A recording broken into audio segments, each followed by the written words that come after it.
तो पिछले क्लास में हमने एक वेट निकालने के लिए बात करी थी आपसे, वो 2000 ग्राम आया था। स्क्रीन पे दिख रहा है सही से?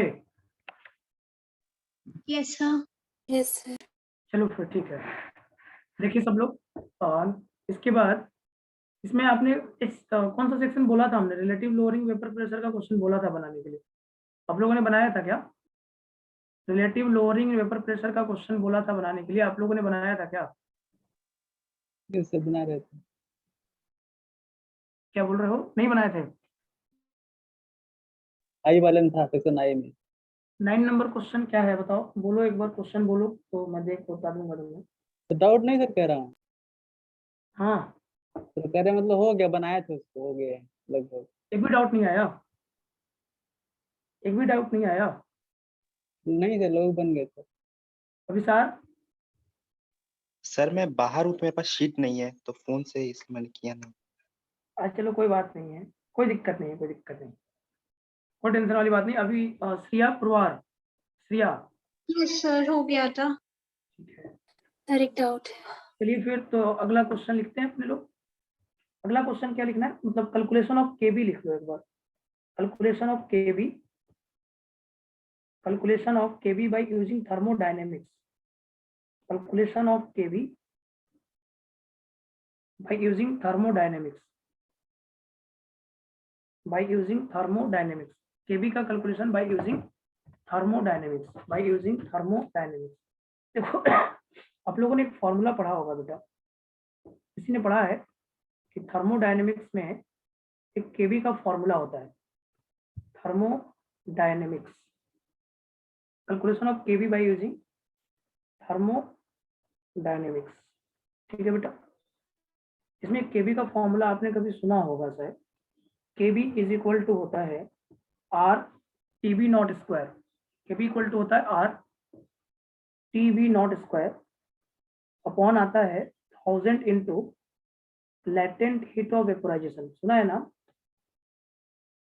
1000 into latent heat of vaporisation, LV. Yes sir. ये जो टीबी नॉट है वो क्या है बेटा? Boiling point of pure solvent है। टीबी नॉट क्या है?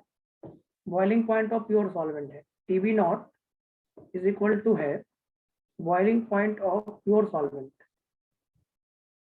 Boiling point of pure solvent है। और आर क्या है बेटा? आर जो है, आप लोग जानते हो आर क्या है? आइडियल गैस कांस्टेंट है ना। आर क्या बोलते हैं? Ideal gas constant. आइडियल वाला लेते हैं आर, आइडियल गैस कांस्टेंट। ठीक है बेटा। यस और सर। जो एलवी है वो क्या है? यह latent heat of vaporisation, latent heat of vaporisation. और इसमें बोलते हैं पर ग्राम ऑफ सॉल्वेंट। इसको क्या बोलते हैं बेटा? पर gram of solvent, latent heat of vaporisation पर ग्राम ऑफ सॉल्वेंट। जो टीबी नॉट लोगे वो किस में लोगे? केल्विन में लोगे ना। टीबी नॉट किस में लोगे बताओ? TB kelvin. Not, yes. जो इंडिविजुअल टेम्परेचर होगा हमेशा केल्विन में होगा। तो ये थर्मोडायनेमिक्स को यूज करके निकाला जाता है। आपको इसका डेरिवेशन नहीं करना है, आपको इसका डेरिवेशन नहीं जानना है, आपके सिलेबस में भी नहीं है और कहीं दिया भी नहीं मिलेगा आपको, कहीं मिलेगा भी नहीं आपको। आप किताबों में खोजिएगा मिलेगा नहीं आपको। हाँ, एमएससी की बुक पढ़िएगा तो मिलेगा, एमएससी की बुक आती है उसको आप पढ़िएगा तो मिल जाएगा। तो R TB nought square upon 1000 into latent heat of vaporisation, ये होता है फॉर्मूला। ठीक है बेटा। जैसे मान लो अगर मैं फॉर वाटर की बात करूँ, फॉर वाटर के लिए बात करें बेटा, तो वाटर के लिए क्या होगा? वाटर के लिए होगा जो टीबी नॉट होगा बेटा, वाटर के लिए टीबी नॉट कितना होता है? 100 डिग्री सेल्सियस होता है। और इसको आप कितना लिख सकते हो? 373 केल्विन। ठीक है। और लेटेंट हीट ऑफ वेपोराइजेशन आपने पढ़ा होगा 536 कैलोरी पर ग्राम होगा, 536 कैलोरी पर ग्राम होगा बेटा, 536 कैलोरी पर ग्राम। Is it clear or not? बोलो। Yes sir. और कैलोरी में आर कितना लेते हैं बेटा? 2 कैलोरी ना। कैलोरी में आर कितना लेंगे? 2 कैलोरी, 2 कैलोरी पर मोल केल्विन, ये लेते हैं ना बेटा। तो अगर आप यहाँ से केबी निकालोगे इन सबको रख के, 2 कैलोरी इंटू 2 कैलोरी इंटू और TB nought square, TB not का मतलब 373 का स्क्वायर, और डिवाइड क्या करोगे बेटा? 1000 into latent heat of vaporisation 536 ना। तो इसको करोगे ना तो केबी जो आप निकलेगा वाटर का, ये यहाँ से भी यही आएगा 0.52 केल्विन केजी पर मोल। तो कभी कभी क्वेश्चन को बनाने के लिए आपको ये यूज करना पड़ सकता है, कभी कभी यूज करना पड़ेगा, बहुत कम रेयर क्वेश्चन होता है। लेकिन कभी कभी क्या होता है ना, केबी नहीं दिया रहता है, और केबी नहीं दे के क्या करता है वो टीबी दे देता है, टीबी नॉट दे देगा और लेटेंट हीट ऑफ वेपोराइजेशन दे देगा। तो फिर आपको ये वाला काम करना पड़ेगा बेटा, तभी आपको ये काम करना पड़ेगा, ठीक है। वाटर के लिए तो पता होता है, वाटर के लिए दिया रहेगा, मैं कोई अदर सॉल्वेंट ले लिया, मान लो कोई अदर सॉल्वेंट ले लिया और उसके लिए टीबी नॉट दे दिया तुमको, ठीक है। अब टीबी नॉट दे दिया और टीबी नॉट देने के बाद उसने बोला कि, और उसका लेटेंट हीट भी दे दिया, ठीक है, और उसने बोला कि इसका पहले केबी निकालना पड़ेगा, तभी आप बॉइलिंग पॉइंट निकाल पाओगे। तो केबी निकालने के लिए आपको ये फॉर्मूला यूज करना पड़ सकता है, तो वो जरूरी नहीं पड़ेगा। क्वेश्चन अभी तक नहीं आया है इस पे, क्वेश्चन आज तक किसी एग्जाम में नहीं आया है, चाहे जेईई मेंस का हो चाहे जेईई एडवांस का हो, नहीं आया है। लेकिन जरूरत पड़ेगा आपको, एक क्वेश्चन आपके मॉड्यूल में दिया हुआ है, उसमें आपको जरूरत पड़ेगा। देखो अभी एक फॉर्मूला इसमें और बताते हैं लोग, एक फॉर्मूला और क्या बताते हैं कि जैसे अगर ये लेटेंट हीट ऑफ वेपोराइजेशन नहीं दिया, इंथाल्पी का टर्म में दिया है, तो केबी के लिए लिखते हैं आर टीबी नॉट स्क्वायर और नीचे आता है 1000 इंटू इंथाल्पी ऑफ वेपोराइजेशन और मल्टीप्लाइड बाय होता है molecular mass of solvent, multiplied by होता है molecular mass of solvent, multiplied by क्या होता है बेटा, मॉलिक्यूलर मास ऑफ सॉल्वेंट। तो जो ये डेल्टा एचवी जो होता है ना बेटा, दोनों फॉर्मूला अलग नहीं है, थोड़ा समझने वाली बात है। ये होता है इंथाल्पी ऑफ वेपोराइजेशन, ये क्या होता है, इंथाल्पी ऑफ वेपोराइजेशन पर मोल ऑफ सॉल्वेंट होता है, वहां पर ग्राम ले रहे थे तो यहाँ पर मोल ले रहे हैं, तो पर मोल लेंगे तो मॉलिक्यूलर वेट से डिवाइड करना पड़ेगा ना बेटा, और जब उसको डिवाइड करेंगे तो ऊपर चला जाएगा, बस यही अंतर होता है और कोई अंतर नहीं है, पर मोल ऑफ सॉल्वेंट होता है। जैसे अगर कभी इंथाल्पी ऑफ वेपोराइजेशन पर मोल में दिया है तो पहले ग्राम में बदल लो, वो लेटेंट हीट बन जाएगा, और लेटेंट हीट बन जाएगा तो उसको फॉर्मूला में रख लो। Okay, is it clear or not, बोलो।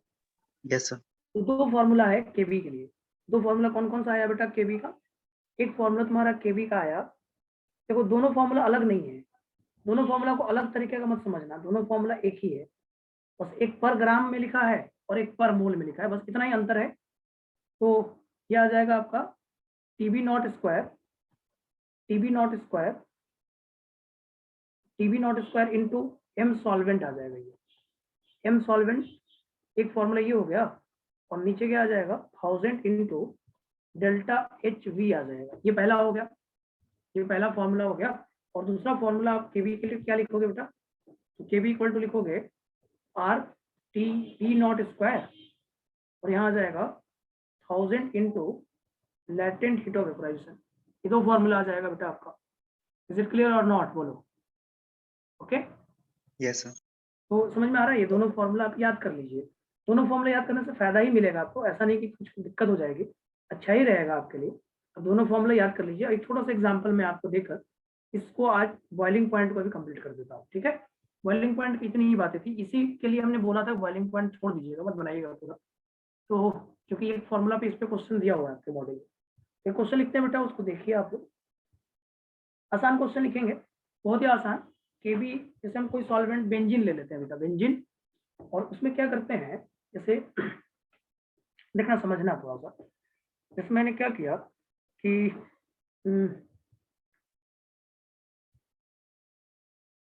ऐसे ले लिए 5 ग्राम ले लेते हैं, 5 ग्राम 5 ग्राम ऑफ सॉल्यूट ए ले लेते हैं, 5 gram of solute A is dissolve in benzene, 5 gram of solute A is dissolve in benzene, ऐसे ही मैंने ले लिया 5 gram of solute A is dissolve in benzene. Okay, solute का 5 ग्राम बेंजीन में dissolve है, बेंजीन का 1000 ग्राम ले लो, 1000 ग्राम बेंजीन में डिसॉल्व है, डिसॉल्व किया गया और बताया गया एलिवेशन इन बॉइलिंग पॉइंट इसका आया, एलिवेशन इन बॉइलिंग पॉइंट इसका आया, elevation in boiling point is 1.4 kelvin ले लो, elevation in boiling point 1.4 kelvin आया, ठीक है। उसके बाद इसमें कह रहा है कि फॉर बेंजीन के लिए लिया है, बेंजीन के लिए जो boiling point of benzene given है बेटा, benzene boiling point of benzene is boiling point of benzene 80 degree Celsius given, कितना गिवन है? 80 degree Celsius, 80 degree Celsius given है। एंड यहाँ पे लिखा है enthalpy of vaporisation, enthalpy of vaporization per gram, enthalpy of vaporization per gram is 78 calorie, 78 calorie, 78 calorie per gram। तो बोल रहा है बेटा, तो फाइंड करो, find molar mass of solute, find molar mass of solute. और यहाँ पे छोटा सा एक हिंट दिया है बेटा, एक छोटा सा हिंट भी दिया है कि कह रहा है कि A इज नाइदर डिसोसिएटेड और नॉट एसोसिएटेड ना, A इज नाइदर डिसोसिएटेड, ये लिख दिया है बेटा, A is neither dissociated nor associated, no associated, ना A डिसोसिएट हो रहा है और ना ही A डिसोसिएट हो रहा है, A is neither dissociated nor associated. तो बेटा इसका आंसर क्या होगा बताओ? 5 gram of solute A is dissolved in 1000 gram of benzene. Elevation in boiling point is 1.4 Kelvin. Boiling point of benzene is 80 degrees Celsius. And enthalpy of vaporization per gram is 78 calorie per gram. तो find molecular mass of solute. Solute का molecular mass कितना होगा? सोचिए, समझिए और बताइए। सभी लोग बताएं क्या आंसर आप टिक करें।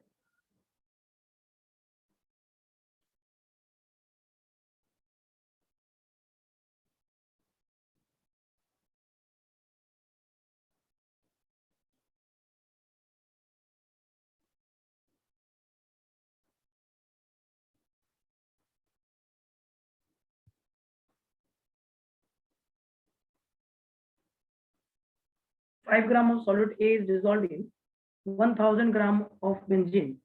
Elevation in boiling point is 1.4 Kelvin. Boiling point of benzene is 80 degrees Celsius. And enthalpy of vaporization per gram is 78 gram calorie per gram. Find molecular mass of solute. A is neither dissociated nor associated. देखो data इधर उधर हो सकता है, मैं मानता हूँ, उसका टेंशन नहीं है, कुछ तो आंसर आ ही जाएगा ना। मॉलिक्यूलर मास जो आएगा वही आंसर टिक कर देंगे, ठीक है, जो आंसर आएगा वही टिक कर देंगे, ज्यादा परेशान नहीं होइएगा। ये नहीं सर क्या सर डेटा ठीक है, एक तरीका मैं सिखा रहा हूँ आपको, अगर ऐसा क्वेश्चन आएगा तो हम उसको कैसे बनाएंगे। तो देखो इसमें केबी नहीं दिया है, तो केबी के लिए क्या क्या गिवन है, केबी के लिए फॉर्मूला आपको लगाना पड़ेगा, केबी पहले फाइंड करना पड़ेगा आपको। जब आप केबी फाइंड कर लेंगे तभी ये क्वेश्चन बना पाइएगा, अन्यथा नहीं बन पाएगा आपसे।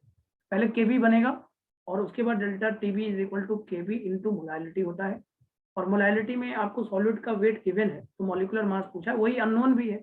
तो पहला आपका काम होगा केबी निकालना, पहला काम केबी निकालना, उसके बाद ही आप इसका पूरा कैलकुलेशन कर पाएंगे बेटा। ओके, करिए एक बार, विचार करो। Yes sir.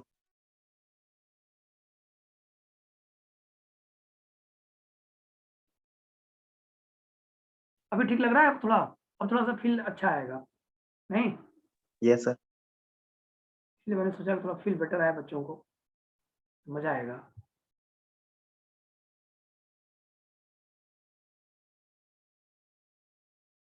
इसकी रिकॉर्डिंग अब यूट्यूब पे भी मिलेगा आपको, आज से आपको यूट्यूब पे रिकॉर्डिंग मिलेगा, सबकी रिकॉर्डिंग मिलेगा, स्ट्रियो आइसोमर का भी रिकॉर्डिंग मिलेगा। अब आपको धीरे धीरे सबकी रिकॉर्डिंग यूट्यूब पे डाउनलोड हो जाएगा। आज सर किस चैनल पे? अभी आज से शुरुआत होगा, अभी तो डाला ही नहीं हमने, आज शुरुआत होगा तो बता देंगे, लिंक आपको दे देंगे। Okay sir. ऑर्गेनिक केमिस्ट्री भी जैसे चल रहा है जेपी बैच में, ऑर्गेनिक केमिस्ट्री का भी लिंक आपको मिल जाएगा, स्ट्रियो का भी चल रहा है, स्ट्रियो का लिंक मिलेगा आपको।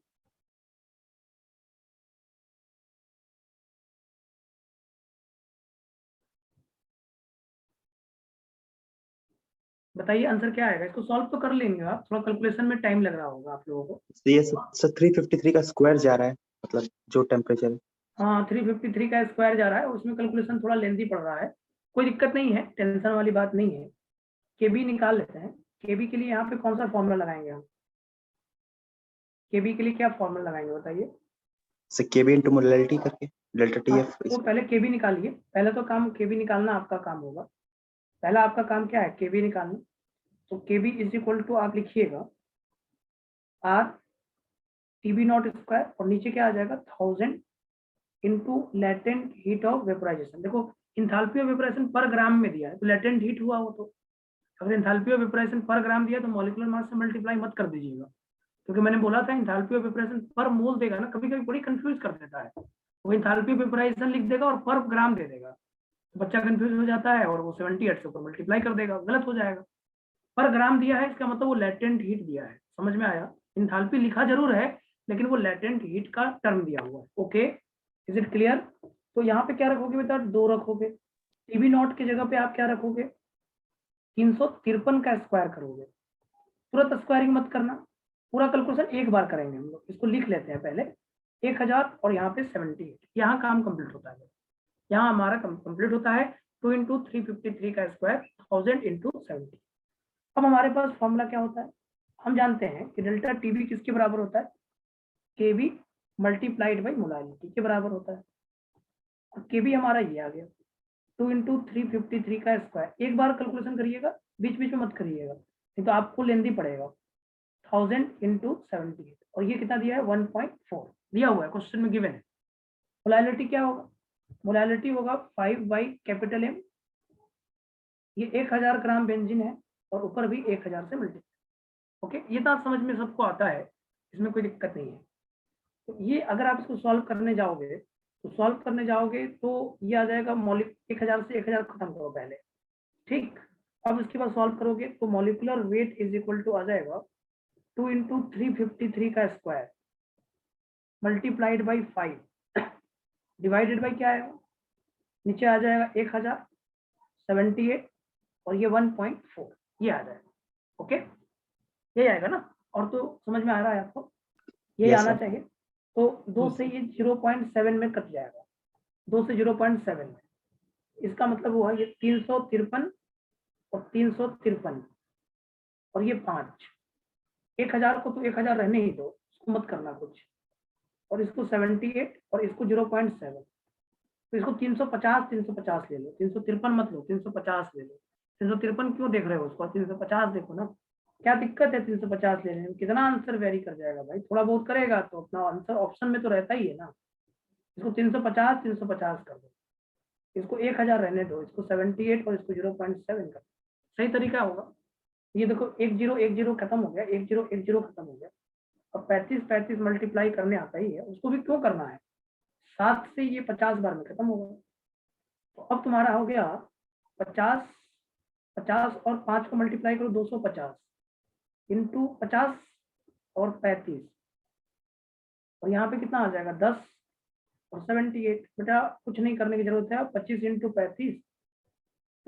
35 बाई 78 आ गया, आंसर हो गया। इसमें क्या सोचना है, 35 से तुम थोड़ा सा क्या करो, 2 से थोड़ा ज्यादा कर दो, 12 के आसपास आंसर आएगा, 12 ग्राम पर मोल हो जाएगा। जैसे 35 से 2 बार में 70 होता है, 2 बार मानो यार, 12 के आसपास आंसर होगा, 12-10 कोई आंसर दिया ही होगा। टिक करके अब आगे बढ़ो, इतना मेहनत थोड़ी करेंगे यार, कैलकुलेशन करेंगे तो हम रह जाएंगे कैलकुलेशन करते ही। हमें ज्यादा कैलकुलेशन पे ध्यान नहीं देना है, हमारा काम क्या है, कैलकुलेशन कम से कम करना। ज्यादा करोगे तो परेशान हो जाओगे, कोई फायदा होगा नहीं। 353 को 350 मान लो, 350 मानने के बाद तो उसके बाद आप इस क्वेश्चन को सॉल्व कर लो। ओके, समझ में आया क्या कह रहा हूँ मैं? Yes, sir. सर सभी बच्चों को क्लियर है? Yes sir. Yes, sir. Solve करोगे तो आंसर आ जाएगा। तो देखो बॉइलिंग पॉइंट का पूरा कंसेप्ट आपके पास आ गया। बॉइलिंग पॉइंट का यही कंसेप्ट है बेटा, delta TB equal to I KB into molarity, एक फॉर्मूला वो हो गया, और एक डेल्टा टीबी में केबी नहीं दिया होगा तो ये फॉर्मूला लगा लेना, बस ये 2 फॉर्मूला से क्वेश्चन बनेगा। इससे ज्यादा आपको कुछ करने की जरूरत नहीं। ओके, इससे ज्यादा आपको कुछ भी करने की जरूरत नहीं। ओके ना, चलिए Yes, sir. चलिए आगे आते हैं बेटा। आप आ रही डिप्रेशन इन फ्रीजिंग पॉइंट पे, नेक्स्ट हेडिंग दीजिए डिप्रेशन इन फ्रीजिंग। तो फॉर्मूला याद करिए, सॉल्यूशन एंड क्वालिटेटिव प्रॉपर्टीज का क्वेश्चन बनाना है तो फॉर्मूला आना चाहिए। डिप्रेशन इन फ्रीजिंग पॉइंट की बात करने जा रहे हैं, डिप्रेशन इन फ्रीजिंग पॉइंट इसकी बात करने जा रहा है। ये इंपॉर्टेंट टर्म होता है, फ्रीजिंग पॉइंट का सबसे ज्यादा क्वेश्चन आता है। आप देखिएगा इस बार जेईई मेन ऑनलाइन में जो एग्जाम हुआ है उसमें सबसे ज्यादा क्वेश्चन किसका आया है, फ्रीजिंग पॉइंट का। आप चेक कर लेना, आज जाके देखना, तो उसमें सब पेपर डाउनलोड कर लेना, डाउनलोड करके इस बार देख मिलाना, तो आपको खुद लगेगा कि सबसे ज्यादा क्वेश्चन फ्रीजिंग पॉइंट का आया है, नहीं ऐसा है या नहीं बोलो? Yes sir. ज्यादा क्वेश्चन और आता भी फ्रीजिंग पॉइंट का ही है। जेई एडवांस का क्वेश्चन उठा के देखो तो मुझे लगता है कि अगर पूरे पेपर को मिलाया जाए और अगर हम हर साल के पेपर को मिलाएं तो कोई ऐसा साल नहीं है जिसमें फ्रीजिंग पॉइंट के क्वेश्चन को टच नहीं किया गया हो। क्या किया है, बहुत बार तो ऐसा किया है कि बॉइलिंग पॉइंट और फ्रीजिंग पॉइंट को मिक्स करके क्वेश्चन पूछा है। तो यार तब फ्रीजिंग पॉइंट तो एक बहुत इंपॉर्टेंट पार्ट है ही अपने लिए, फ्रीजिंग पॉइंट को तो हम छोड़ ही नहीं सकते हैं अगर हम देखें तो सही तरीका से। तो देखो फ्रीजिंग पॉइंट क्या होता है इसको समझते हैं, ठीक है? तो अच्छा पॉइंट निकले। पहले फ्रीजिंग पॉइंट का डेफिनेशन, पहले फ्रीजिंग पॉइंट का डेफिनेशन क्या होना चाहिए? फ्रीजिंग पॉइंट का डेफिनेशन, फ्रीजिंग पॉइंट का डेफिनेशन क्या दोगे आप बताओ? देखो फ्रीजिंग पॉइंट का डेफिनेशन ये होगा, the temperature at which the vapour pressure of liquid becomes equal to vapour pressure of solid. जब लिक्विड का वेपर प्रेशर सॉलिड के वेपर प्रेशर के बराबर हो जाता है उसको क्या बोलते हैं? Freezing point. नहीं, यहाँ पे क्या लिखोगे बेटा? यहाँ पे लिखना है द टेम्परेचर एट विच, यहाँ पे समझ में नहीं आएगा पूछ लेना आप हमसे, द टेम्परेचर एट विच। देखो बेटा लिखेंगे the temperature at which, the temperature at which, the temperature at which the vapour pressure of liquid, the vapour pressure of liquid becomes equal to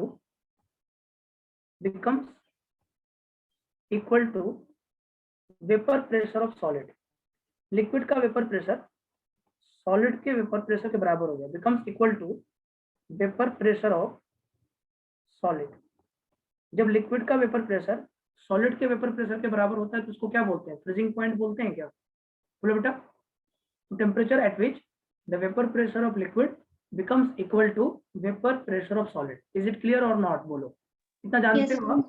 Yes, चलो sir. देखो, अगर मान लो बेटा एक ग्राफ ड्रॉ करते हैं हम लोग, क्या करते हैं? एक ग्राफ ड्रॉ करने जा रहे हैं बेटा, ध्यान से समझना हर चीज को ना, तो धीरे धीरे क्लियर हो जाएगा। देखो यहाँ पे वेपर प्रेशर है और इधर हम टेम्परेचर ले लेते हैं बेटा, इधर हम क्या ले लेते हैं? टेम्परेचर। अब आप जानते हो कि सॉलिड का कोई वेपर प्रेशर ज्यादा नहीं होता है, सॉलिड का वेपर प्रेशर ज्यादा नहीं होता है, तो मैं ऐसे मान लेता हूँ कि टेम्परेचर बढ़ाने से थोड़ा सा सॉलिड का वेपर प्रेशर ऐसे आ गया, ये सॉलिड है तुम्हारा, क्या है? ये सॉलिड है। ओके बेटा, ये क्या है? सॉलिड है।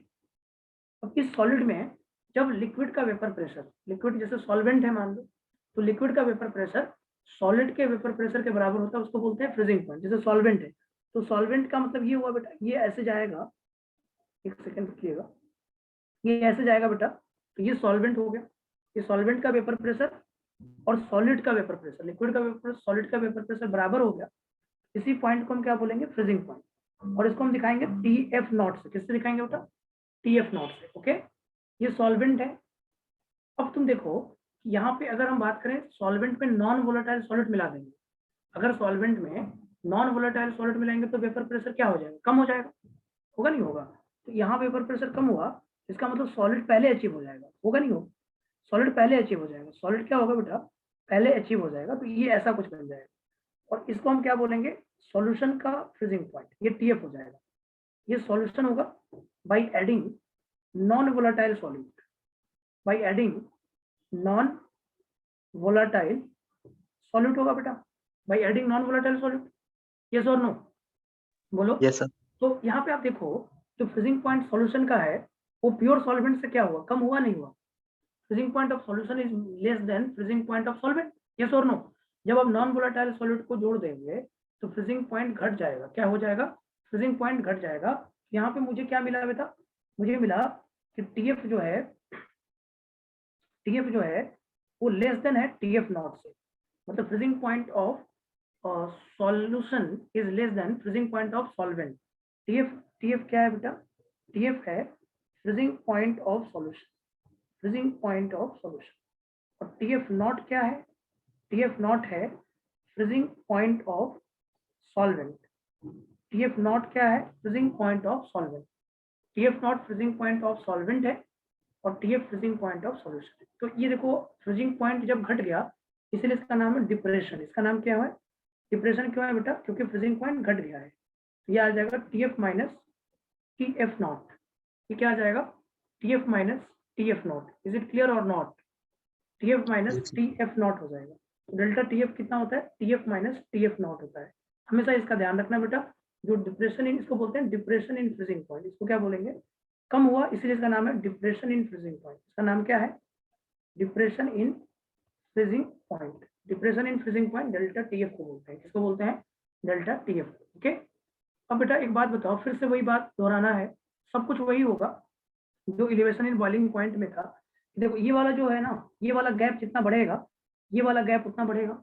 इसका मतलब delta TF directly proportional to क्या होगा, लोअरिंग इन वेपर प्रेशर होगा, नहीं होगा, बताओ। Delta TF directly proportional to lowering in vapour pressure होगा। यहाँ पे आप कह सकते हो delta TF is directly proportional to lowering in vapour pressure. और मैंने कल आपको बताया था कि lowering in vapour pressure molality के डायरेक्टली प्रोपोर्शनल होता है। हम जानते हैं कि लोअरिंग इन वेपर प्रेशर जो होता है, लोअरिंग इन वेपर प्रेशर जो होता है वो डायरेक्टली प्रोपोर्शनल टू किसके होता है, मोलाइलिटी के होता है। इसका मतलब डेल्टा टीएफ क्या होगा बेटा, delta TF directly proportional to molality होगा।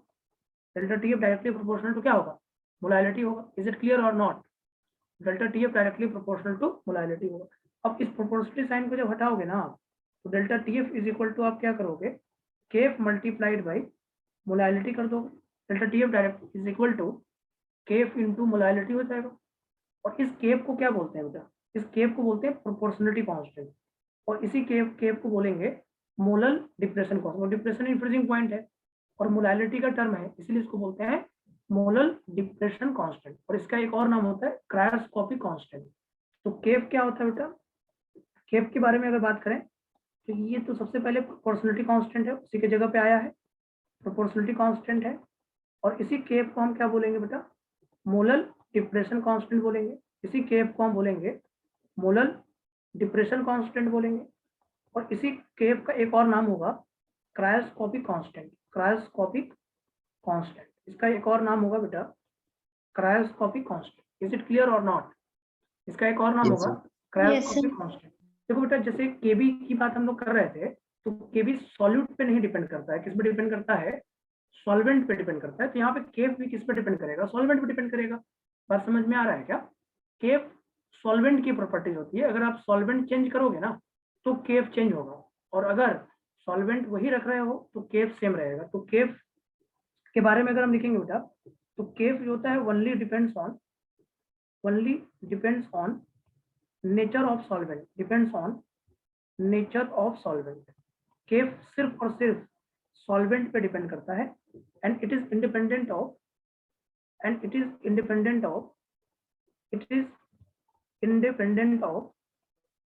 Nature of solute. It is independent of nature of solute. देखो बेटा केएफ जो होता है वो डिपेंड किस पे करता है, सॉल्वेंट पे डिपेंड करता है। केएफ जब भी होता है तो KF independent of nature of solute होता है। मतलब आप सॉल्यूट चेंज कर दो, जैसे ग्लूकोज के जगह पे यूरिया ले लो, या यूरिया के जगह पे सुक्रोज ले लो, या फिर NaCl ले लो, चाहे आप KCl ले लो, कुछ भी ले लो, आपका केएफ वही रहेगा। लेकिन अगर आपने वाटर लिया, वाटर के जगह पे बेंजीन ले लिया, बेंजीन के जगह पे और कुछ ले लिया, तो केएफ चेंज हो जाएगा। मतलब सॉल्वेंट चेंज करोगे तो केएफ चेंज होगा, अगर आपने सॉल्वेंट वही रखा तो केएफ कभी भी चेंज नहीं होगा। Okay, is it clear or not, बोलो। Yes, समझ sir. में आ रहा है क्या, यस सर। केएफ सिर्फ और सिर्फ सॉल्वेंट पे डिपेंड करेगा। थोड़ी सी बात मैं आपको अगर बताऊं बेटा, जो वाटर का केएफ आता है, अगर 1 मोलर सॉल्यूशन बना दोगे ना, तो जो फ्रीजिंग पॉइंट डिप्रेशन में आता है, जो फ्रीजिंग पॉइंट घटता है वो 1.86 घटता है बेटा। जैसे वाटर का बॉइलिंग फ्रीजिंग पॉइंट 0 होता है, और उससे जब आप 1 मोलर सॉल्यूशन बना दोगे तो 1 मोलर सॉल्यूशन पे जो फ्रीजिंग पॉइंट घटता है वो घटता है 1.86। वाटर के लिए 1.86 घटता है। देखो बेटा एक बात में यहाँ पे केएफ को डिफाइन करना है, तो केएफ कैसे डिफाइन करोगे, KF is defined as, KF को डिफाइन करोगे तो कैसे डिफाइन करोगे, KF is defined as depression in freezing point, depression in freezing point for 1 molar solution. 1 molar solution के लिए जो फ्रीजिंग पॉइंट में डिप्रेशन आएगा वही आपका क्या होगा, केएफ होगा। Depression in freezing point, KF is defined as depression in freezing point for 1 molar solution. 1 molar solution में जितना फ्रीजिंग पॉइंट कम होगा वही हमारा केएफ हो जाएगा बेटा। ये समझ में आता है। और वाटर के लिए केएफ एक्सपेरिमेंटली निकाला गया है, वाटर के लिए जो केएफ एक्सपेरिमेंट से निकाला गया है वो है 1.86। यूनिट वही होगा जो केबी वाला था यूनिट, केल्विन केजी पर मोल, ये होगा बेटा। तो 1.86 आता है, ये एक्सपेरिमेंटल रिजल्ट है। ये कैसा रिजल्ट है बेटा? एक्सपेरिमेंटल है, एक्सपेरिमेंटल रिजल्ट है ना। एक्सपेरिमेंटल रिजल्ट आपका ये कहता है कि वाटर का जो केफ होता है वो कितना होता है, 1.86 केल्विन केजी पर मोल होता है, 1.86 केल्विन केजी पर मोल होता है। Is it clear or not? बोलो, क्या बात समझ में आ रहा है आपको? Yes Yes, yes sir. Sir. बच्चों Yes, क्लियर है? sir. तो केफ ये होता है बेटा। अब इसके बारे में थोड़ा सा और मुझे आपसे बात करना चाहिए, मुझे ऐसा लगता है कि थोड़ी सी मुझे और बात आपसे करनी चाहिए। वो ये है, कुछ नोट पॉइंट पे बात कर रहे हैं। जैसे अगर सॉलिड पार्टिकल बेटा डिसोसिएट और एसोसिएट होता है, अगर सॉलिड पार्टिकल डिसोसिएट और एसोसिएट होता है तो डेल्टा टीएफ का मॉडिफाइड फॉर्मूला क्या होगा, क्या होना चाहिए बताओ? इफ सॉलिड पार्टिकल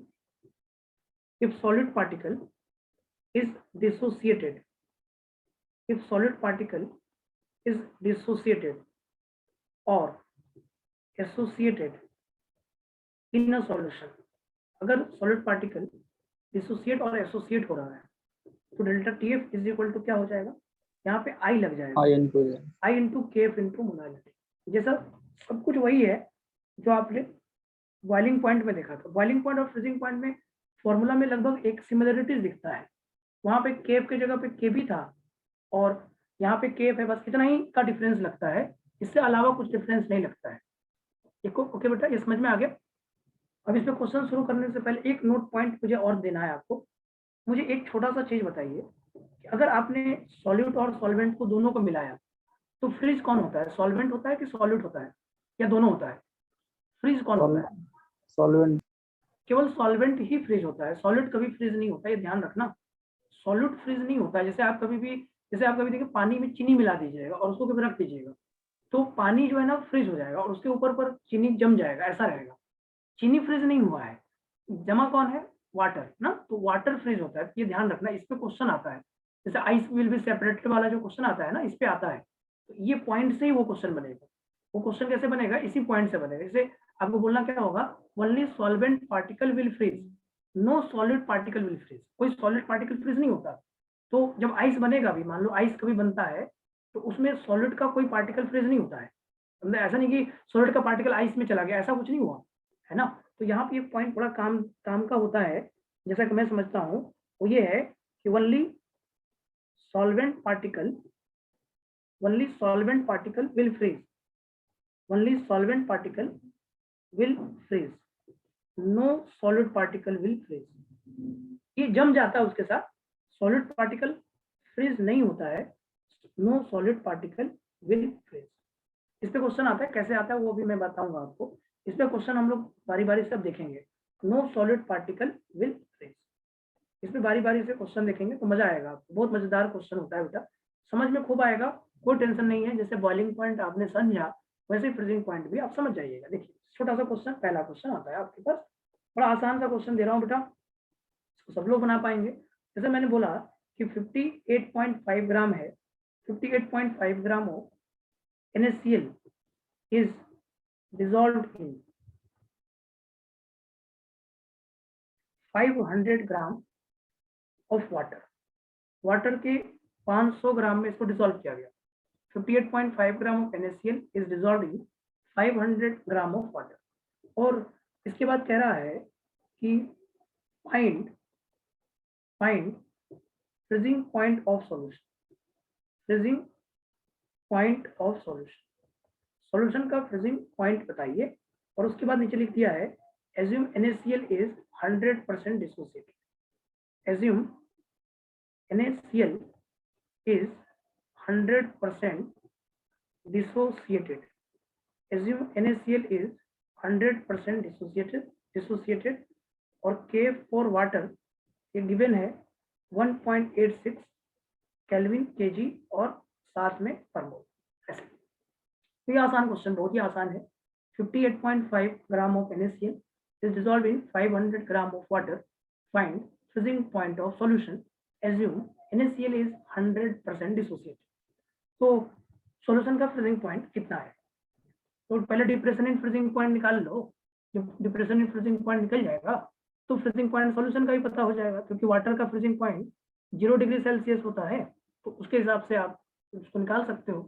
तो फ्रीजिंग पॉइंट ऑफ सॉल्यूशन कितना आएगा बताइए, फ्रीजिंग पॉइंट ऑफ सॉल्यूशन कितना आएगा? 58.5 gram of NaCl is dissolved in 500 gram of water. Find freezing point of solution. Assume NaCl is 100% dissociated.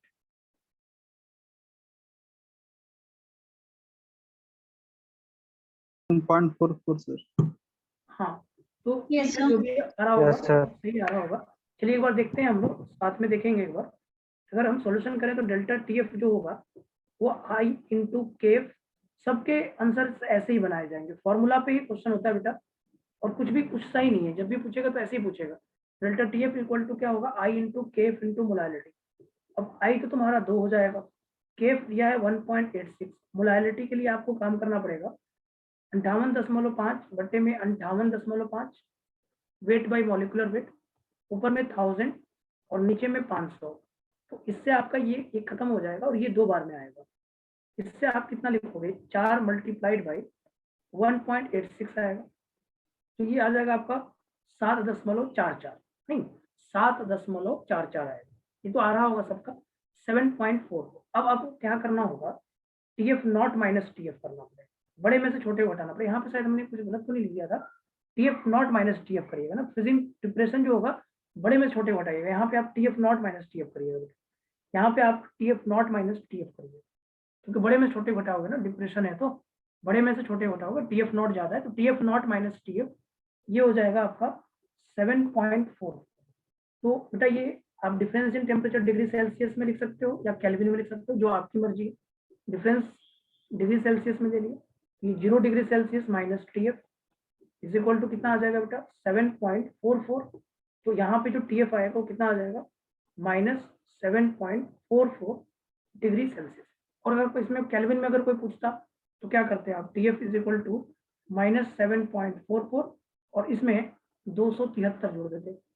इसका मतलब आंसर क्या आ जाता, आंसर आ जाता 266.56 केल्विन आ जाता। तो अगर केल्विन में आंसर चाहते आप तो डिग्री सेल्सियस में निकाल लेते और केल्विन में बता देते। तो देखो डिग्री सेल्सियस में डिफरेंस इन टेम्परेचर या केल्विन में डिफरेंस इन टेम्परेचर बराबर होता है। तो जब भी अगर देखो, कभी भी एक चीज ध्यान रखना कि सॉल्यूशन का जो फ्रीजिंग पॉइंट होगा वो निगेटिव में आएगा अगर आप डिग्री सेल्सियस में काम कर रहे हो तो, और केल्विन में क्योंकि 273 से कम आएगा, केल्विन में क्या होगा 273 से कम आएगा, तो निगेटिव में आना चाहिए। फ्रीजिंग पॉइंट जब भी आना चाहिए तो निगेटिव में ही आना चाहिए, निगेटिव में ही मैक्सिमम आएगा ही आएगा।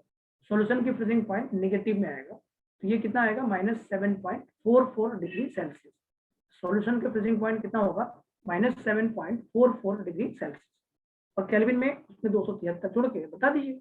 ओके, क्लियर है। चलिए अगला क्वेश्चन देखते हैं बेटा। अगला क्वेश्चन बड़ा मजेदार होगा, मजा आएगा आपको। जैसे मैंने 1000 ग्राम सॉल्वेंट लिया बेटा, 1000 ग्राम वाटर लिया, ठीक है। इस क्वेश्चन में क्या है, कह रहा ऐसा है कि मैंने 1000 ग्राम वाटर लिया, 1000 ग्राम वाटर लिया और एक सॉल्यूट जिसकी मोलालिटी 1 मोलर है, 1 मोलर है ना, सॉल्यूट जिसकी मोलालिटी 1 मोलर है, 1 मोलर सॉल्यूट लिया मैंने, 1000 ग्राम वाटर 1 मोलर सॉल्यूट लिया, ठीक है। और इसमें कह रहा है 1 molar 1000 gram water 1 molar solute है, और इसका फ्रीजिंग पॉइंट जो है डेल्टा TF जो है वो पहले दिया है डेल्टा TF जो दिया है वो पहले दिया 0.2 केल्विन दिया है। कितना दिया है, 0.2 केल्विन पहले freezing point delta TF 0.2 kelvin. अब कह रहा है कि if depression in freezing point is increased, if depression in delta TF is increased, ऐसे बोल रहा है, if delta TF is increased, delta TF is increased, delta TF is increased up to 2 Kelvin, delta TF is increased up to 2 Kelvin, then how much amount of water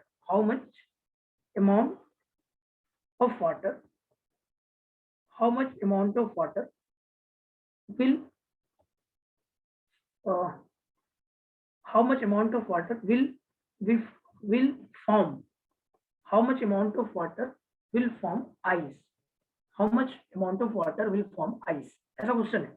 बड़ा आसान सा question है बेटा। 1000 gram water 1 molar solute, delta TF 0.2 kelvin है, अब कह रहा है डेल्टा टीएफ को बढ़ाकर 2 केल्विन कर दिया गया, तो बताइए कितना वाटर जो है फ्रीज हो जाएगा, how much amount water will freeze या will form ice, how much amount of water will form ice, कितना वाटर उसमें से आइस बन जाएगा, कितना वाटर बचा रहेगा, ये क्वेश्चन है हमारा। क्या इस क्वेश्चन को आप बना सकते हो, सोच सकते हो क्या, सोचा जा Yes, sir. सकता है? सोचिए तो एक सर बार, ट्राई कर रहे हैं। एक बार आप सोचिए, तो सोचिए एक बार, मजा आएगा आपको। सर अब आई वाटर वाला 1.86 लेना। हाँ, केफ तो आप 1.86 लीजिए, दो जगह केफ सेम ही आएगा, तो केफ कैंसिल हो सकता था, इसलिए मैंने ज़्यादा सोचा नहीं, लेकिन हाँ, आप चाहें तो केफ लिख भी सकते हैं, नहीं भी लिख सकते, हम लिख देते हैं। केफ फॉर वाटर 1.86 ही है, केफ फॉर वाटर 1.86 केल्विन केजी पर मोल है। ऐसा क्वेश्चन आपके मॉडल में दिया हुआ है, तो बना सकते हैं आप। एक बार सोचिए कि अगर आपके पास सॉलिड 1 मोलर था, 1000 ग्राम वाटर था, तो पहले डेल्टा टीएफ 0.2 था, बाद में भी एक ही मोलर सॉलिड है, सॉलिड चेंज नहीं किया मैंने, सॉलिड का अमाउंट जितना था पहले बाद में उतना ही है, बस हमने फ्रीजिंग पॉइंट बढ़ा दिया है। क्या किया मैंने, जैसे नहीं होता है, जैसे आप कभी देखते होंगे कि पहले आप जैसे फ्रिज में आपने कुछ रखा और उसका फ्रीजिंग पॉइंट आपने सेट कर दिया, मान लो 0 डिग्री सेल्सियस सेट करके निकल गए, बाहर आप आ गए, फिर कुछ देर के बाद लगा नहीं थोड़ा सा और इसको कम कर देते हैं, तो फ्रीजिंग पॉइंट थोड़ा सा -2 -3 कर दिए और फिर आप चले गए।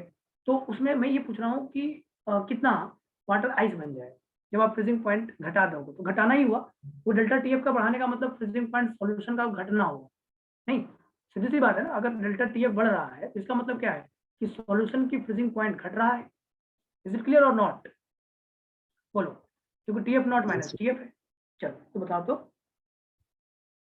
डेल्टा टीएफ पहले 0.2 है, बाद में हमने 2 केल्विन कर दिया, तो बताइए कितना जो वाटर है वो आइस बना लेगा, how much amount of water will form ice.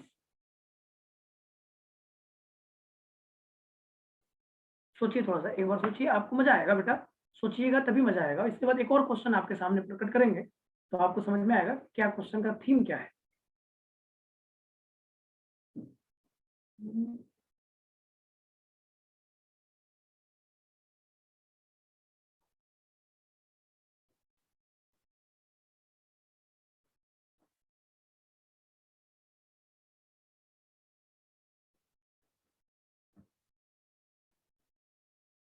सोचिए, बताइए आंसर बेटा, ये बता सकते हैं आप, आपको हमने लिखवाया है केवल सॉल्वेंट पार्टिकल ही फ्रीज होता है, सॉलिड पार्टिकल कभी फ्रीज नहीं होता है, only solvent particle will freeze. तो सॉलिड का जो अमाउंट है वो रहेगा, सॉलिड का जो अमाउंट है वो रहेगा, उसमें तो दिक्कत नहीं है। एक बार आप सोचिए बेटा, जल्दी जल्दी सोचिए, मजा आएगा आपको, समझ आएगा खूब, कोई दिक्कत नहीं होगा आपको।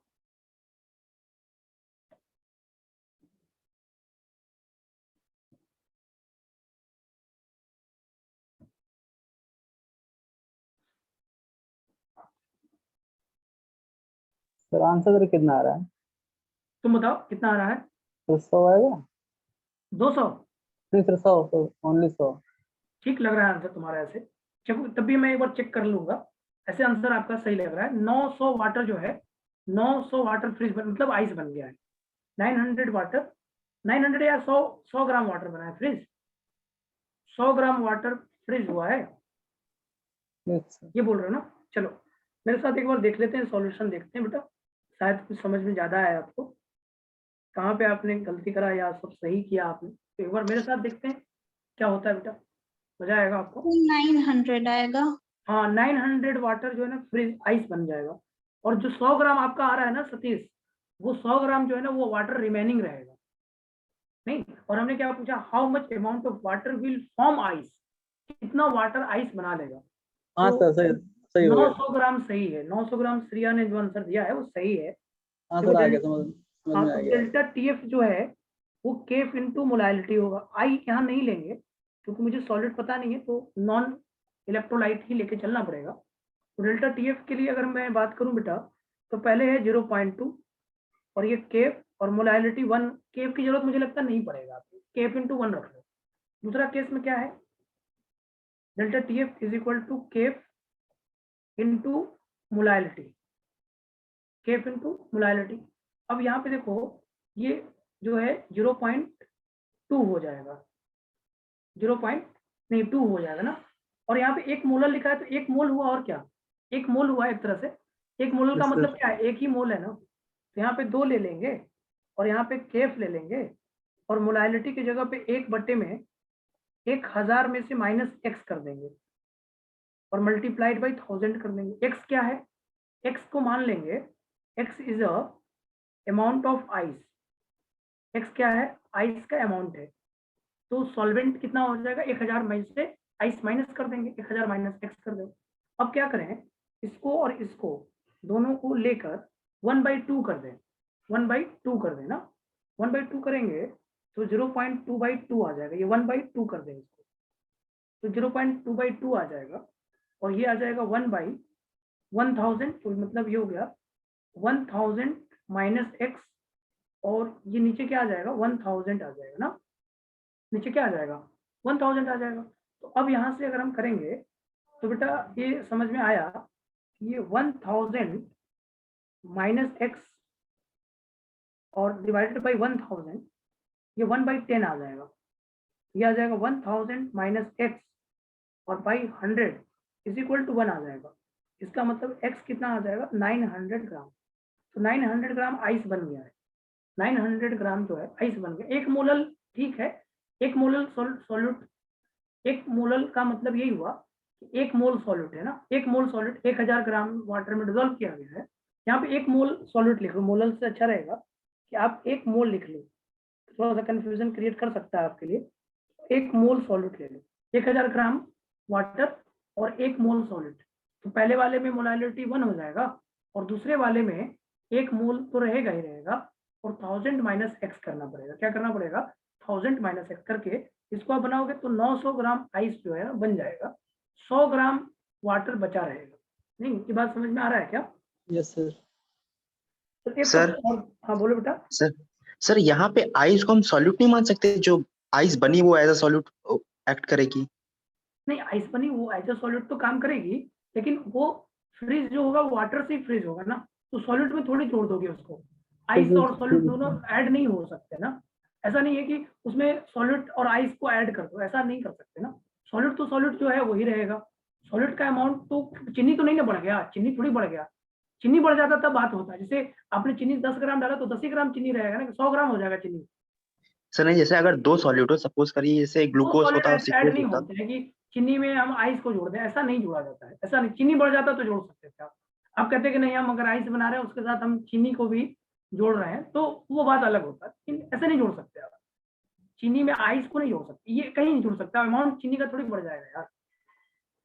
तो सॉलिड तो एक शुगर ही रहेगा, अगर सॉलिड शुगर लिए तो सॉलिड शुगर ही रहेगा, तो उसके अमाउंट को आप नहीं बढ़ा सकते, ये गलत बात हो जाएगा, ये गलत हो जाएगा, वो नहीं कर सकते। आइस नहीं कर सकते, आइस को आप सॉल्यूट में नहीं जोड़ सकते। तो एक क्वेश्चन और देखो, 50 gram of antifreeze, 50 gram of ethylene glycol है, इथाइलिन ग्लाइकोल है, इसको एंटीफ्रीज बोलते हैं, इसका नाम एंटीफ्रीज होता है। 50 gram of ethylene glycol is dissolved in 200 gram of water, 200 gram of water, ठीक है, 200 ग्राम ऑफ वाटर। और यहां पर लिखेगा it freezes up to -9.3 degree Celsius, it freezes up to -9.3 degree Celsius. Then find, then how much amount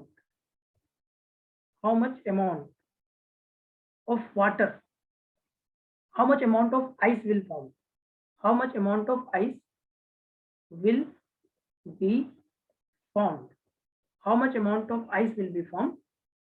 और यहाँ पे question में गिवन है K for water, ये है 1.86 केल्विन केजी और पर मोल। सोचिए समझिए बनाइए। 50 gram of ethylene glycol antifreeze is dissolved in 200 gram of water. It freezes up to -9.3 degree Celsius. Then how much HOW, यहाँ पे फुल स्टॉप जैसा लग रहा है तो होमवर्क बन जाएगा। How much amount of ice will be formed? कितना आइस बने। 50 ग्राम इथाइलिन, लिखा भी है देखो, इथाइलिन ग्लाइकोल एंटी फ्रीज बोला है। इथाइलिन ग्लाइकोल ऐसा लिक्विड फॉर्म होता है, लेकिन उसको बोल दिया anti freeze. Ethylene glycol anti freeze, ये फ्रीज नहीं होता कभी इथाइलिन ग्लाइकोल, तो सिर्फ सॉल्वेंट ही फ्रीज होगा। सॉल्व करो तो कैसे बनेगा ये क्वेश्चन, आंसर क्या होगा, सॉल्व करके बताइए। सभी बच्चे सोचे। इथाइलिन ग्लाइकोल 50 ग्राम है, उसको वाटर के 200 ग्राम में डिसॉल्व किया गया है। It freezes up to -9.3 degree Celsius, then how much amount of ice will be form. बनाइए बेटा।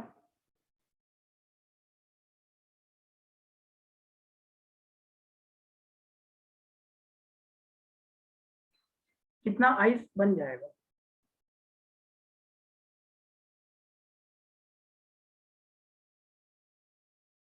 डेटा भी बहुत सही दिया हुआ है, डेटा भी बहुत आपका बहुत ज्यादा कैलकुलेशन वाला डेटा नहीं दिया है मैंने, सिंपल दिया। देखो इथाइलिन ग्लाइकोल का फॉर्मूला होता है CH2OH CH2OH ना। देखो मैं लिख देता हूँ फॉर्मूला, नहीं तुम लोगों को दिक्कत होगा थोड़ा, फॉर्मूला देख लो। इथाइलिन ग्लाइकोल का फॉर्मूला होता है CH2OH CH2OH CH2OH और CH2OH। इथाइलिन ग्लाइकोल इसको बोलते हैं। इथाइलिन ग्लाइकोल का फॉर्मूला होता है CH2OH CH2OH। बताओ बेटा।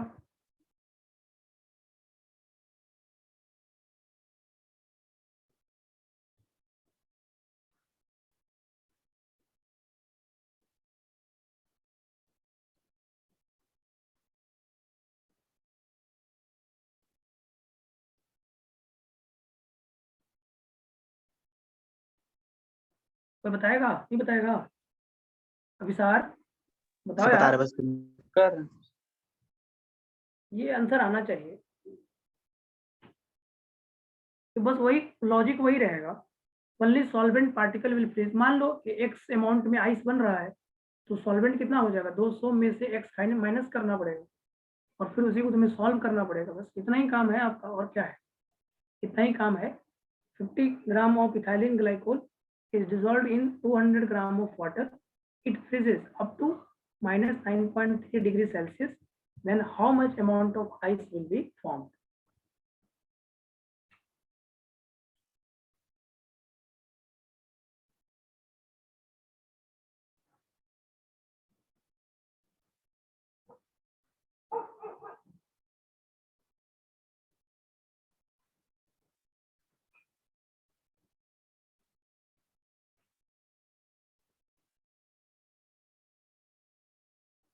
कुछ आंसर आ रहा है?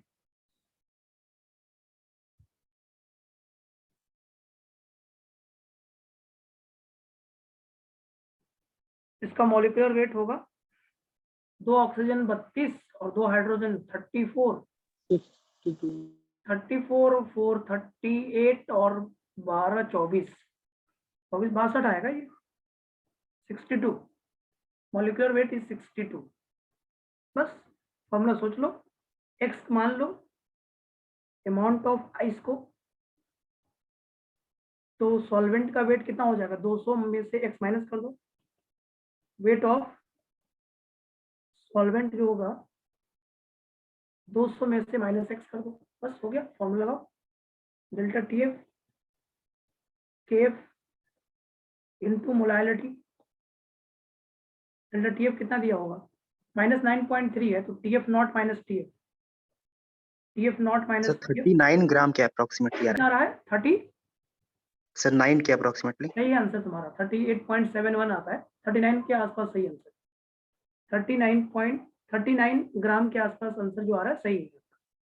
मोलालिटी का यहाँ पे क्या लगाओगे, मोलालिटी में 50 ग्राम है तो 50/62 हो जाएगा, और उसके बाद 200 ग्राम है तो 200 माइनस एक्स करना पड़ेगा, और यहाँ पे मल्टीप्लाई करना पड़ेगा 1000 से ना, तो TF नॉट तुम्हारा 0 हो गया और माइनस 9.3 हो गया, ये 1.86 हो जाएगा, ये 50/62 और ये 1000 और नीचे आ जाएगा 200 माइनस एक्स आ जाएगा। यहाँ तक करेंगे। अब इसके बाद तुम्हारा ये आ गया 9.3, तो इसको सीधे सीधे अब यहाँ लेके कैलकुलेट कर लो, तो ये 9.3 multiplied by 62 multiplied by 200 minus X is equal to आ जाएगा 1.86 इंटू 50 इंटू 1000। तो अब यहाँ से बस आपको करना है 200 minus X is equal to निकाल लो 1.86 इंटू 50 इंटू 1000 और नीचे क्या आ जाएगा 9.3 और इंटू 62 ये आएगा ना, बोलो ये तो आएगा, यस आएगा सर। नहीं आएगा? तो 1.86 से ये 5 बार में, 5 से ये 10 बार में, तो ये लगभग कितना आ जाएगा? सर 161.3 के करीब आ रहा है इस साइड वाला। हाँ 161 के आसपास ही आएगा, क्योंकि 1.6 हाँ 161 ही आता है ये। 200 माइनस एक्स लगभग आपका 161 आ जाएगा, क्योंकि 10,000 बाई 62 है, तो 1000 बाई 62 तुम्हारा हो गया 1.3638, 1.6 से थोड़ा ज्यादा आएगा, 160, 162, 161, 161 लिख लो। सर 0.3 भी है। 0.3 भी है, ठीक, 161.3 आ गया। एक्स वही तुम्हारा आ जाएगा, एक्स इक्वल टू आ जाएगा 38.7 ग्राम, 38.7 ग्राम। आंसर यही आता ही है 38.7 ग्राम। तो आपका आंसर 39 आप बोल भी रहे वीजा, सही था आंसर आपका। ये भी क्वेश्चन आपके मॉडल में मिलेगा, 38.7 ग्राम आंसर होगा। तो इस तरह का क्वेश्चन देखो एग्जाम में भी आता रहा है, कितना आइस बन जाएगा, कितना आइस सेपरेट हो जाएगा, कितना वाटर रिमेनिंग रह जाएगा, यही सब क्वेश्चन ज्यादातर आता है। तो मुझे लगता है कि उसको बनाने में कोई मुश्किल होगा, आपको बना ही सकते हो, बन ही जाएगा आपसे, वाटर वाला काम हो जाएगा।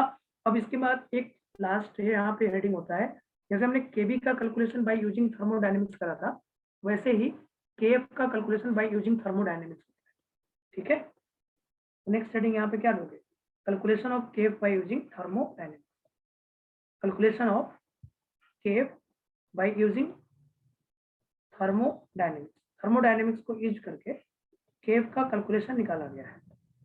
तो calculation of KF bye using thermodynamics, thermodynamics को यूज करके केएफ का कैलकुलेशन करना है ना। देखो केएफ के लिए अगर हम बात करेंगे तो KF is equal to R T F naught square, R T F naught square, यहाँ पे आ जाएगा 1000 और यहाँ पे आ जाएगा लेटेंट हीट ऑफ फ्यूजन आ जाएगा, लेटेंट हीट ऑफ फ्यूजन। देखो टी एफ नॉट के बारे में जानते ही हो आप, ये क्या हो, जैसे वहां पे टीबी नॉट आ रहा था और वहां पे लेटेंट हीट ऑफ वेपोराइजेशन आ रहा था, यहाँ पे लेटेंट हीट ऑफ फ्यूजन आएगा, बस इतना ही अंतर है, सब कुछ सिमिलर है।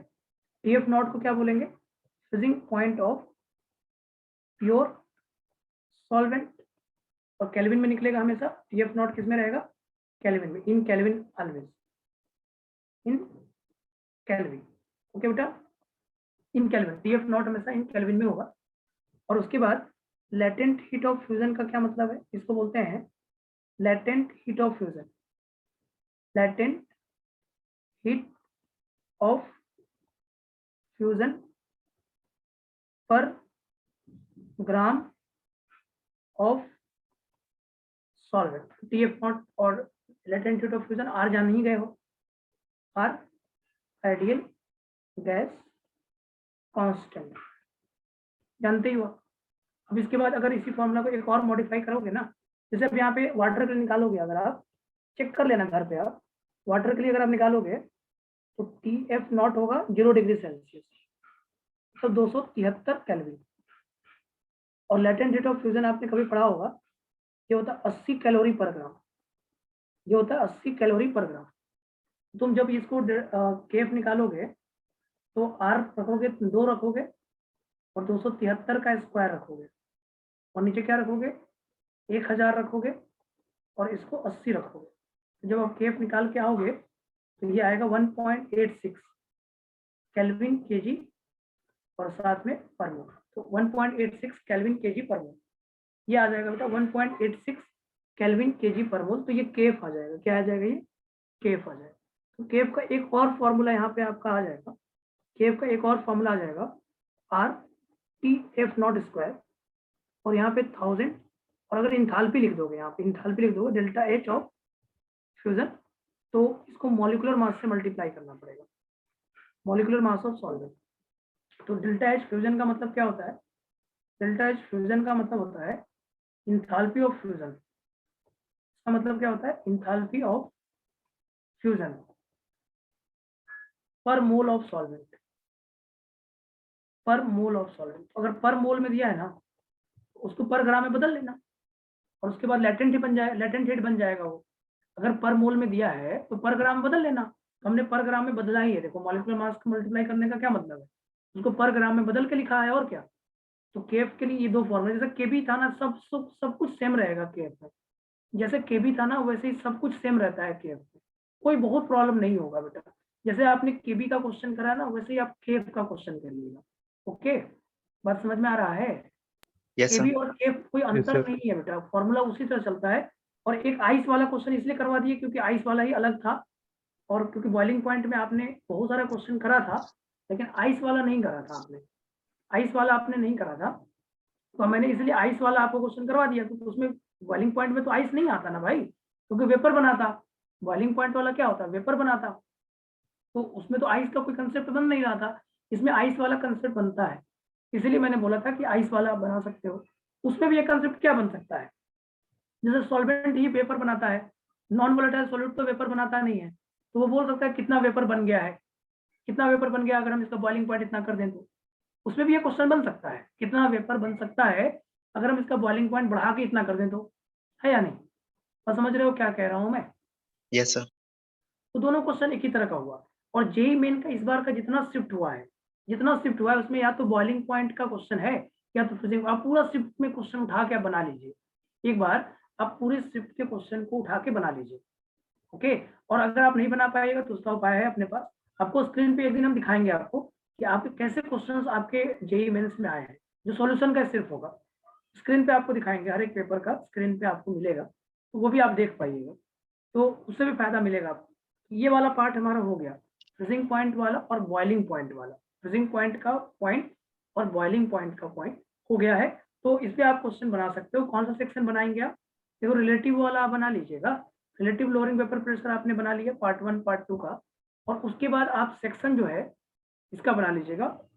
उसमें दोनों मिक्स करके दिया है, बॉइलिंग पॉइंट का और फ्रीजिंग पॉइंट का, बॉइलिंग पॉइंट का और फ्रीजिंग पॉइंट। एक छोटा सा क्वेश्चन के साथ आज का क्लास एंड करेंगे। एक छोटा सा क्वेश्चन के साथ आपके साथ एक छोटा सा क्वेश्चन देते हैं और उसके साथ आज का क्लास एंड हो जाएगा आपका।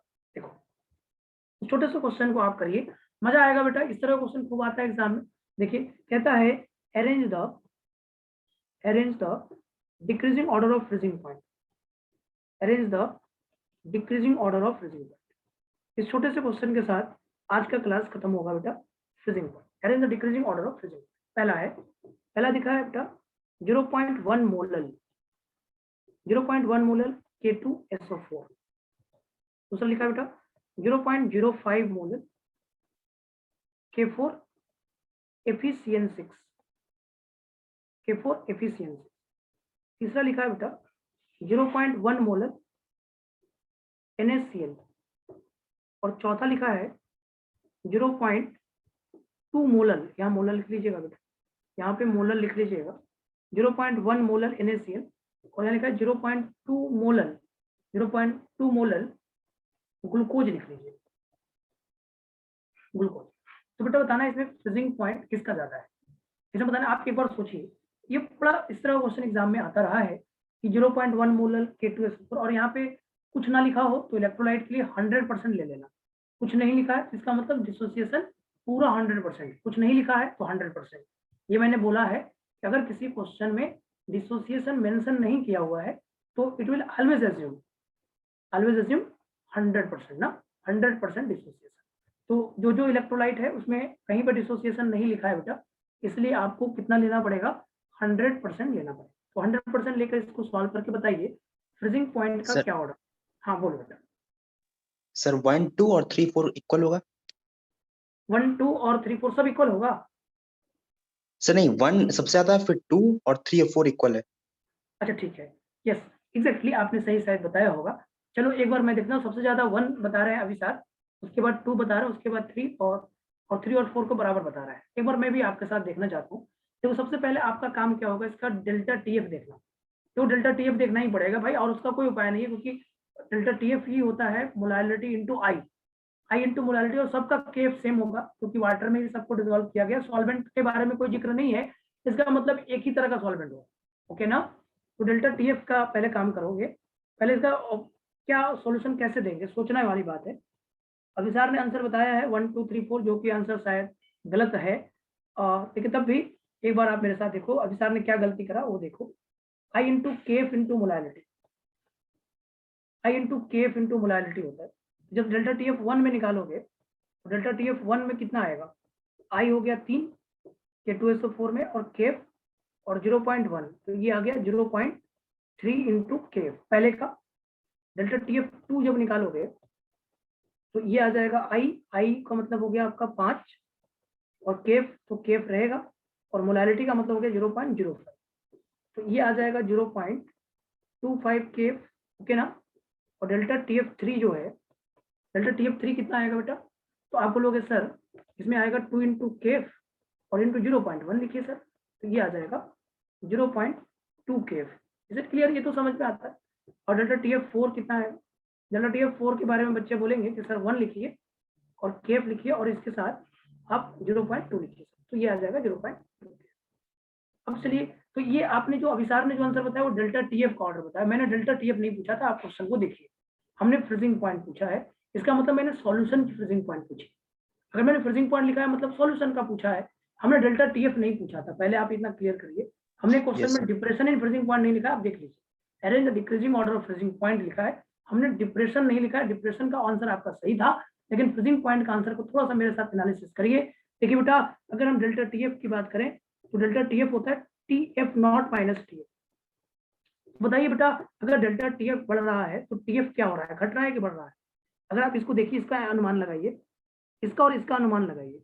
अगर मैं बोलूं डेल्टा टी एफ बढ़ता है, डेल्टा टी एफ इंक्रीज है, तो टी एफ क्या हो रहा होगा? टी एफ बढ़ेगा तो डेल्टा टी एफ बढ़ पाएगा क्या? अगर वो निगेटिव में है तो घटेगा ना। डेल्टा टी एफ बढ़ेगा तो टी एफ घटेगा बेटा। जब आप डेल्टा टी एफ को बढ़ाओगे ना तो टी एफ को घटाना पड़ेगा। इसका मतलब डेल्टा टी एफ के ऑर्डर में जो डेल्टा टी एफ का ऑर्डर है वो उसका फ्रीजिंग पॉइंट उल्टा ऑर्डर चलेगा। नहीं लग रहा है आपको? Yes sir. तो डेल्टा टी एफ का ऑर्डर आपने जो बताया था ना वो सही था। डेल्टा टी एफ का ऑर्डर था 1 इक्वल टू 2 और 3 इक्वल टू 4, लेकिन टी एफ का ऑर्डर इसका बदल जाएगा। 3 का होगा 3 और 4 बराबर होंगे, और ग्रेटर होगा ये 1 और 2 1 होगा, मतलब उल्टा ऑर्डर होगा, 2 1 होगा। देखो, डिप्रेशन इन फ्रीजिंग पॉइंट और फ्रीजिंग पॉइंट उल्टा चलते हैं। तो डिप्रेशन इन फ्रीजिंग, क्योंकि देखो खुद समझ में आता है ना, delta T F not minus T F होता है, तो डेल्टा टी एफ बढ़ेगा तो टी एफ नॉट घटेगा, टी एफ घटेगा। जैसे आप कोई भी माइनस करते हो, जैसे कोई बोलेगा कि 10 में से हम कुछ घटा रहे हैं तो बढ़ रहा है, तो 10 में से 1 घटाओगे तो 9 होगा, फिर उससे कम घटाओगे तब ना डेल्टा टी एफ बढ़ेगा, है या नहीं? 10 में से 2 घटा दोगे तो डेल्टा टी एफ बढ़ जाएगा। तो टी एफ और डेल्टा टी एफ एक दूसरे के रेसिप्रोकल होते हैं। डेल्टा टी एफ और टी एफ एक दूसरे के इनवर्सली प्रोपोर्शनल होते हैं। अगर डिप्रेशन इन फ्रीजिंग पॉइंट बढ़ रहा है तो उसका फ्रीजिंग पॉइंट घट रहा है। ओके ना? ओके बेटा, अभिसार समझ में आया? ये बात समझ में आया तुम्हें? तो क्योंकि आपने जो आंसर बताया था वो डेल्टा टी एफ का आंसर बताया था, वो गलत होता। डेल्टा टी एफ का आंसर, वो मैंने डिप्रेशन इन फ्रीजिंग पॉइंट पूछा ही नहीं बेटा। जब मैंने डिप्रेशन इन फ्रीजिंग पॉइंट पूछा ही नहीं तो आप answer depression in freezing point का कैसे दे सकते हो? आप मुझे फ्रीजिंग पॉइंट का आंसर दो। तो देखो, इसमें एक चीज मुझे समझ में आया, अगर मैं जल्दी करना चाहता हूँ और लॉजिक थोड़ा सा और एडवांस करना चाहता हूँ तो मैं ऐसा करूँ कि डेल्टा टी एफ के इनवर्स में हम टी एफ को देखें। हमेशा डेल्टा टी एफ और टी एफ एक दूसरे के इनवर्स में होंगे। डेल्टा टी एफ और टी एफ एक दूसरे के इनवर्स में होंगे, ये हमेशा याद रखना बेटा। अगर आप डेल्टा टी एफ का ऑर्डर बताने में कैपेबल हो तो टी एफ का ऑर्डर भी बताने में कैपेबल है। यस ना? Okay, yes sir. क्या तो ऐसा क्वेश्चन बन जाएगा बेटा। और कभी कभी क्या करेगा ना, क्वेश्चन में मोलालिटी सेम दे देगा, तो मोलालिटी सेम दे देगा तो आई पे डिपेंड कर जाएगा, है ना बेटा? जैसे मोलालिटी सबका सेम होगा तो तब भी हम यही करेंगे, आई इंटू केफ इंटू मोलालिटी। जिसका आई ज्यादा होगा उसका डेल्टा टी एफ ज्यादा होगा, और जिसका डेल्टा टी एफ ज्यादा होगा उसका टी एफ कम होगा। यस और नो? समझ में आया? Yes sir. तो ऐसे क्वेश्चन करेंगे, इस तरह क्वेश्चन खूब आता है। तो फिर हम मिलेंगे आपसे नेक्स्ट क्लास बेटा। नेक्स्ट क्लास में हम आगे की बात करेंगे, ऑस्मोटिक प्रेशर, ऑस्मोसिस की बात करेंगे। नेक्स्ट क्लास का हमारा हेडिंग है osmotic pressure in the 4th qualitative properties. तो नेक्स्ट क्लास आप पढ़ेंगे जो बहुत इंपॉर्टेंट होने वाला है आपके लिए। बहुत सारे एडवांस के क्वेश्चन आपके सामने आएंगे इसमें, तो बहुत सारे एडवांस की बातें करेंगे बेटा। और नेक्स्ट क्लास है आपके लिए ऑस्मोटिक प्रेशर। तो नेक्स्ट क्लास यहाँ से शुरू करेंगे जिसमें ऑस्मोसिस के बारे में बताएंगे कि ऑस्मोसिस क्या होता है। ऑस्मोसिस के बारे में पूरी बात बताने के बाद मैं फिर बताऊंगा आपको कि ऑस्मोटिक प्रेशर कैसे निकाला जाता है, कैसे एक बड़ा अच्छे से क्वेश्चन में कैसे निकाला जाता है। बड़े बड़े क्वेश्चन एक बात करूंगा जहाँ पे मिक्सिंग वगैरह की भी पूरी बात करूंगा। तो ऑस्मोटिक प्रेशर आपके लिए बहुत इंपॉर्टेंट होने वाला है, नेक्स्ट क्लास आपके लिए इंपॉर्टेंट होने वाला है। तो बेटा आप आज करिएगा बॉइलिंग पॉइंट और डिप्रेशन इन फ्रीजिंग पॉइंट का सॉल्यूशन करिएगा, कर लीजिएगा बेटा। करने के बाद आपको कोशिश करेंगे, आज मैंने इसे मॉड्यूल के लिए बोला है, मॉड्यूल मिल नहीं पा रहा है, हार्ड सॉफ्ट कॉपी मुझे नहीं, मेरे पास नहीं आ पा रहा है, तो मैं आपको देखूंगा अगर मेरे पिछले साल का मेरे पास मॉड्यूल है वो लगभग सिमिलर रहता है, तो मैं आपको एक्सरसाइज 3 में और एक्सरसाइज 2 में भी क्वेश्चन टिक करवा दूंगा। मैं आपको उस व्हाट्सएप ग्रुप पे भेज दूंगा कि कौन कौन सा आपको क्वेश्चन बनाना है। ओके, इज इट क्लियर बेटा? Yes sir. Yes sir. ठीक है, फिर मिलते हैं फिर हम आपसे नेक्स्ट क्लास में। मजा आएगा बेटा, बहुत मजेदार टॉपिक है सॉल्यूशन एंड क्वालिटेटिव प्रॉपर्टीज। जैसे सॉल्यूशन एंड क्वालिटेटिव प्रॉपर्टीज खत्म हो जाएगा, केमिकल काइनेटिक्स शुरू हो जाएगा। केमिकल काइनेटिक बचा है और थर्मोडायनेमिक बचा है, तो केमिकल काइनेटिक पहले पढ़ लेना, थर्मोडायनेमिक्स लास्ट में पढ़ लेना, थर्मोडायनेमिक्स एंड थर्मोकेमिस्ट्री। ओके बेटा, मिले नेक्स्ट क्लास? Yes sir. मिले? Yes sir. Yes sir, thank you sir. Thank you sir. Okay बेटा।